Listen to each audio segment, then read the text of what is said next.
Hi, I'm Phil Bliss, and welcome to Stop, Think, Focus, and Execute.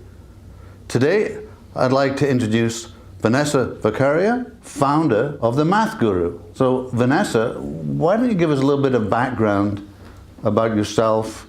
Okay, so it all started in high school when I failed math twice. I was pretty much kicked out of school, and my parents sent me to a totally different school. It was a totally different model of education. I had this amazing teacher, and I ended up getting a 99 in math that year. And it wasn't because the school was easy, it's because I was taught to think about math from a totally different perspective.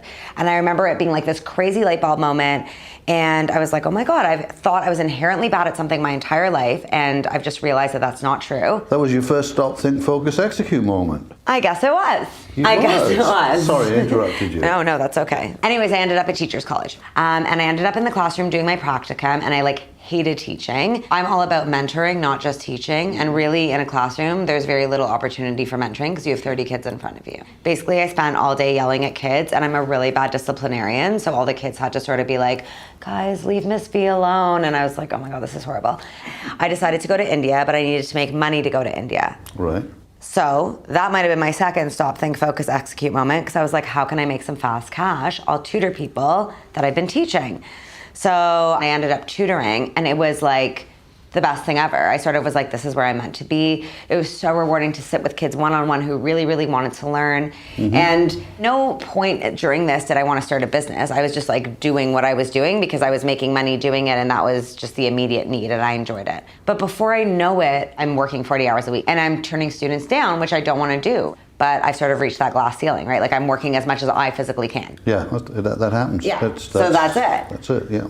And so that's when I was like, okay, I can either keep doing this or I can actually change my business plan. So I was like, okay, plan of action, I'm gonna get an apartment. So I had people now coming to my place so I could fit more students in. You stopped, you thought about it, you were still executing in exactly the same way you've been doing. I guess so. You just changed the location from the students to my house. To your house. Yeah. Which meant you could fit more in. It meant I could fit more in, exactly, because I wasn't driving around, but I still, again, there was still no plan, and I was still just doing, right? Mm-hmm.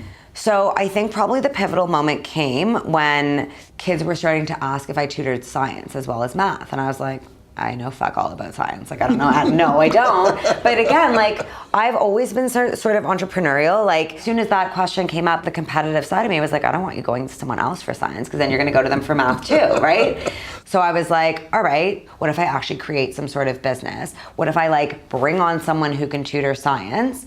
And what if I actually create a company? So that was less of a stop moment than a think moment. Okay, so I'm thinking about being bigger.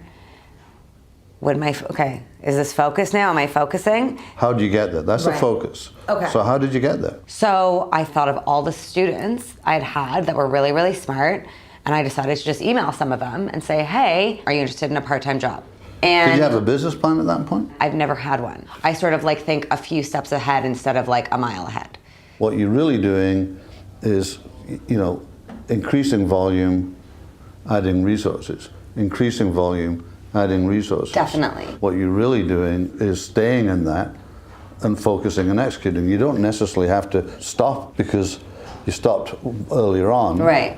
Since you did the original stop and think, what you've really been doing is focus, focusing execute. and executing. Focus, execute. Yeah, it's kind of like a staircase, I guess. Yeah, it's a good staircase. There are moments where I had to refocus. Am I starting a full-on tutoring center, or am I going to focus on math and science? It's one of those things where, and you see businesses do this all the time, where they try to put out too many products. They're not focused on their actual expertise. Yeah, absolutely. You stopped, you thought about it, you refocused to math and sciences.